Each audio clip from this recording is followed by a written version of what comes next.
Have you ever thought about what goes into the perfect conversation? If you're a sales professional, this is a very important topic to master because having perfect conversations allows you to more efficiently achieve your goals. So if you're a loan officer, if you're a realtor, if you're a managing broker, you absolutely have a need to conduct perfect conversations on a regular basis. And I have good news. That's the topic of today's episode of What to Say Now.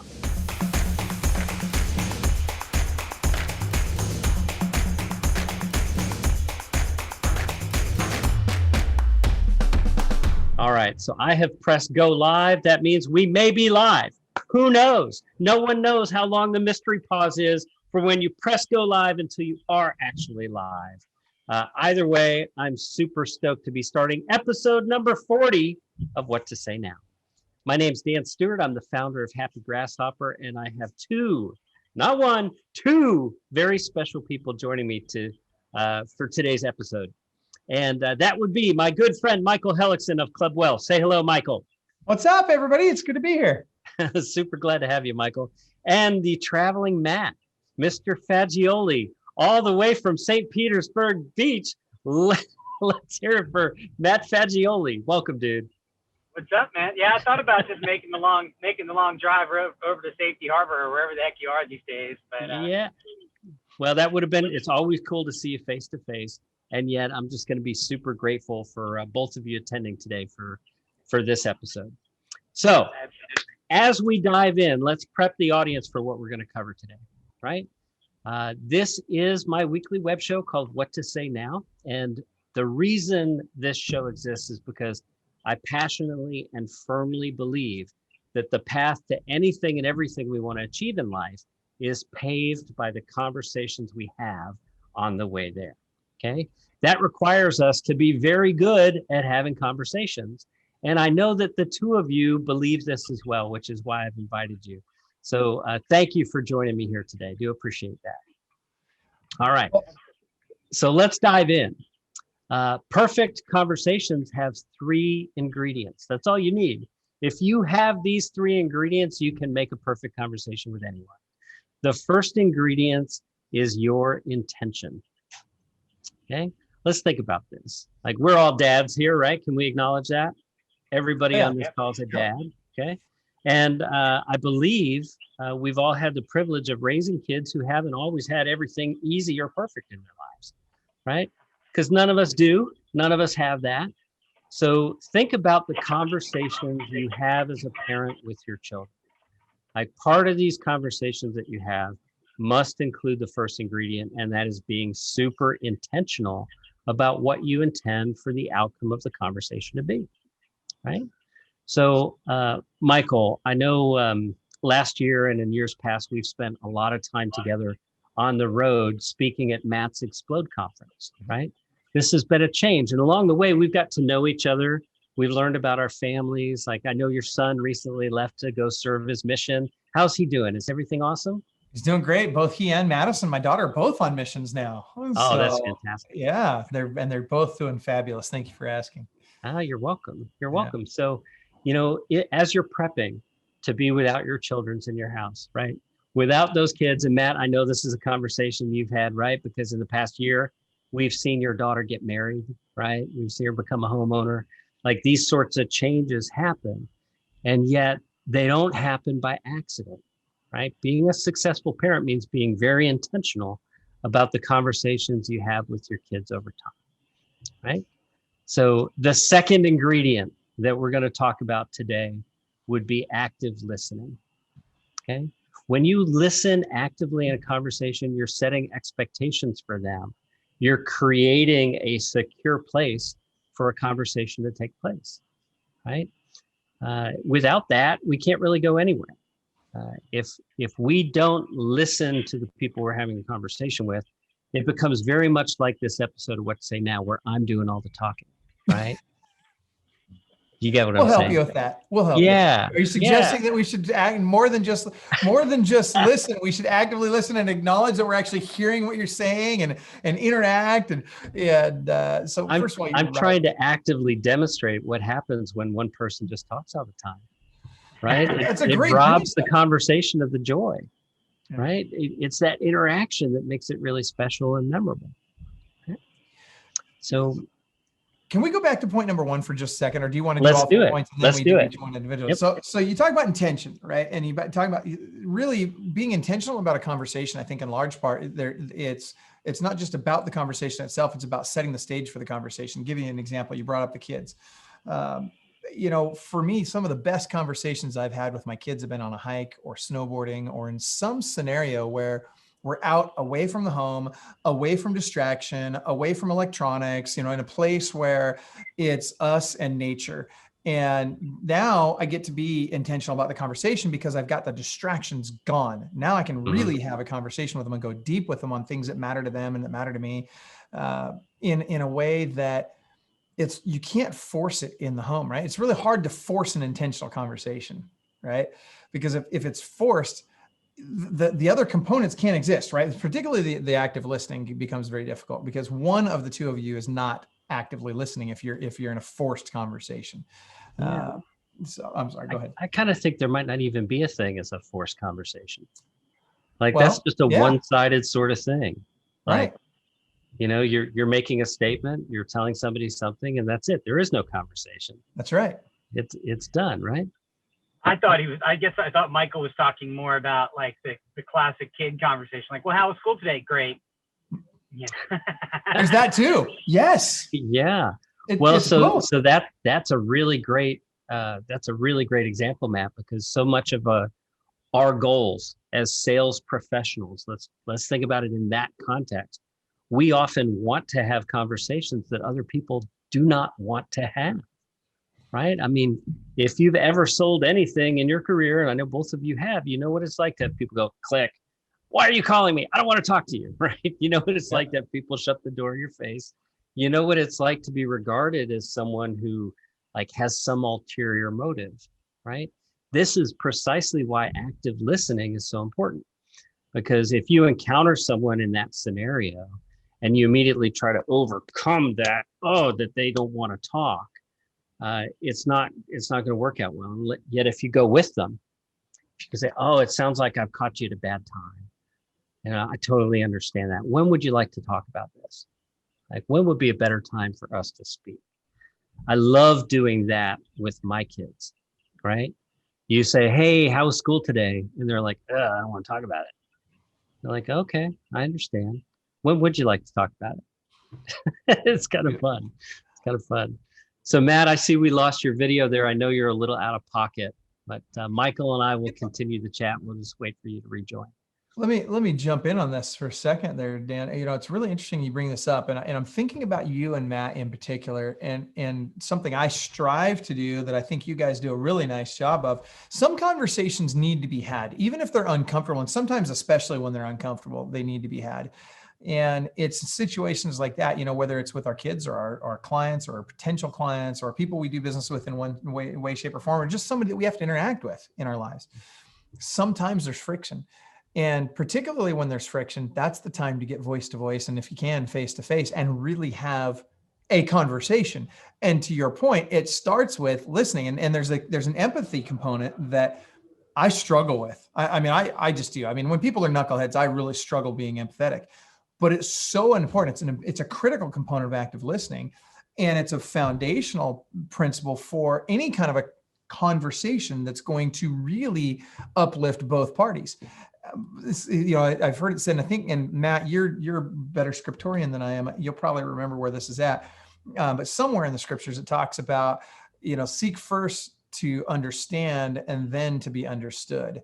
And I think all too often as human beings, our nature is to do it the opposite way. And that never works. I think that's particularly true for sales professionals. The three of us here are entrepreneurs. So it's written in our DNA that we're highly goal-driven. We're focused individuals. We have an objective and we set up to try to achieve it. And sometimes if we solely focus on that, we make it so much harder for ourselves. So absolutely. I'll tell you, one of the greatest things that I've learned in the last couple of years about sales conversations too is this how much a conversation can turn after you think it's over and dead if you can just keep asking questions. You can just keep digging deeper and deeper and deeper. And, you know, like, I learned this from another sales guy, and I watched him, like, I thought the conversation was over, and he just kept saying, you know, but what if this happened? What if this scenario? What do you think about this angle? And he just kept on and kept on. And I've seen those conversations turn in a way that I never understood. And I thought about the many times that I let a conversation end that I wish I had. You know, there's a real art there to doing that, because it's one thing to have a list of questions in front of you. And as you rattle through those questions, it feels to the other party like you're reading from a list, right? So this is where active listening really earns its weight in gold, because you should be stringing those questions together in a way that demonstrates you understand the meaning of their answer to a prior question, right? So, you know, if we put this in real estate terms, if I'm talking to a group of real estate agents, let's say I'm at the BKG offices, right? And what are market conditions like right now, by the way, Matt? What are things like for you in Atlanta at the moment? Crazy good, crazy strong. Yeah. What's inventory like?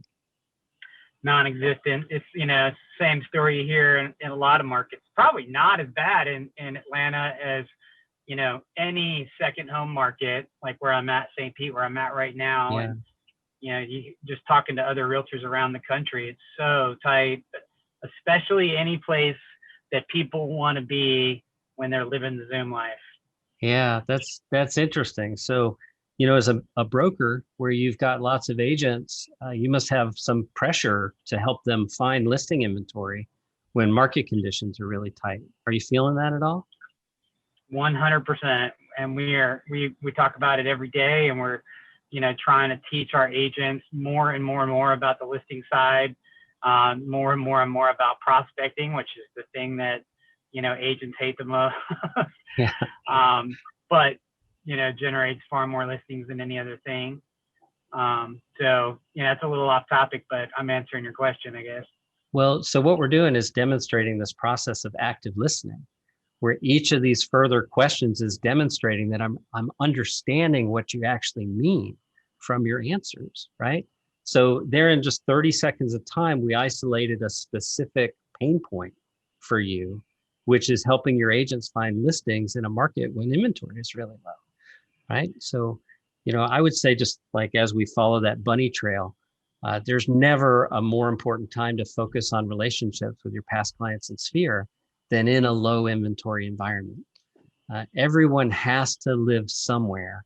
It's the agents who are doing a good job of maintaining a regular conversation rhythm with their past clients and sphere. They're going to hear about those listing opportunities.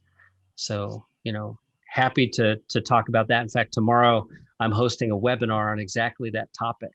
So just go to happygrasshopper.com/webinar, and you guys can register for that there. So pulling back to today's conversation about conversation, there's still one ingredient that's missing. So we've talked about how it takes 3 ingredients to have really successful conversations. The first one being your intentions. Like, you have to be clear. You know, I'm going to have a conversation with my daughter who's struggling with something to help her feel better, has a totally different energy than a conversation where I'm going to a conference where I get to see my buddies, Matt and Michael, and oh, it's going to be great. Like, totally different energy, and a completely different energy than I need to find listings in a low inventory market, right? So your intention is the first thing. That's the bowl that you're housing this conversation in, if you're going to mix all these ingredients together. The second element is active listening. And thank you, Matt, for helping me demonstrate that, right? We've got to have that give and take that allows a conversation to feel really natural, because it is really natural, right? And then there's one ingredient that's missing. Okay, this is the equivalent of preheating the oven and putting this in there to make this beautiful recipe come to fruition, and that's following up properly, right? So every conversation should be treated the same. If I have a conversation with my little girl and the intent is to make her feel better, and I never follow up with her about that, I'm not being a great dad, right? If I have a conversation with you, Matt, and your agents at your brokerage about helping them find more listings, and it's one and done, I just show up and I'm gone, I'm not really living my mission. I'm not helping them actually achieve that particular goal. And, in our case, every time that we get together, I hope you sense this from me. We've never really talked about this before, but I'm always open to make memories and to have experiences together. Like, we've been in Park City together. We've been in Colorado together. Michael, you drove us across the mountains in the middle of a frozen Colorado. But did you die? No, I got to ask. As we all would have if you let the Floridian drive. Just saying, I'm not prepared. I feel like the risk in Michael's car was high, much higher than in the Mac car. Well, like many entrepreneurs, Michael drives fast, which I'm totally comfortable with in a non-ice covered road scenario. So those are some steep cliffs. I'm not going to lie. There was, they were pretty sketchy. I got to tell you, on the topic of follow-up though, this really, as you were talking about that, earlier, just before we jumped online here, you followed up with me on a conversation we had a long time ago that was very important. And it made my day. It made my day that you followed up with me and shared some success with me and shared some insights. And I needed to hear that today. And it's interesting because I think that a lot of people, when they have a conversation with someone, it's kind of, okay, I've had that and I put it away and I package it off or whatever, and I'm on to other things. Mm-hmm. And then down the road, when you're having that next phone conversation, it's when that gets forgotten, there's a disconnect there, right? It's almost as if we're starting from scratch, and it's like, wait a minute, hold on, but what about this great stuff we talked about before, this important stuff that mattered to us that we talked about before? We need to remember those things. And I would challenge everybody watching this that, you don't, is it great if you take notes in your CRM and all that kind of stuff? Yeah, that's super helpful. And that will definitely help you to remember and jog your memory about conversations you had before. But I think really what matters in terms of follow-up is you actually have to care more about the person than you care about the outcome you're looking for, right?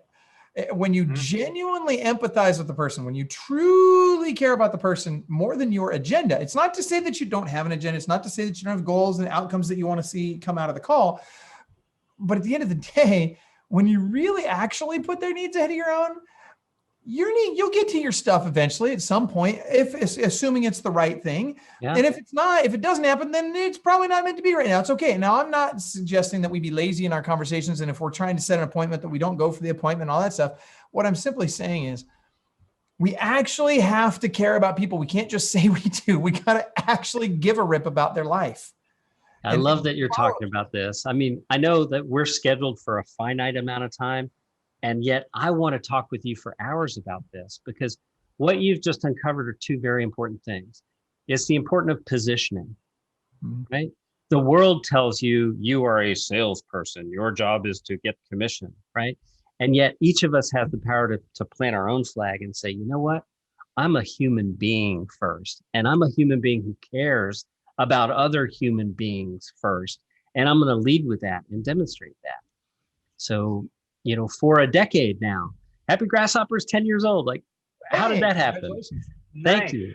Thank you. So, we kind of pioneered the idea of sending more than just turn your clock back and recipe reminders and real estate market updates.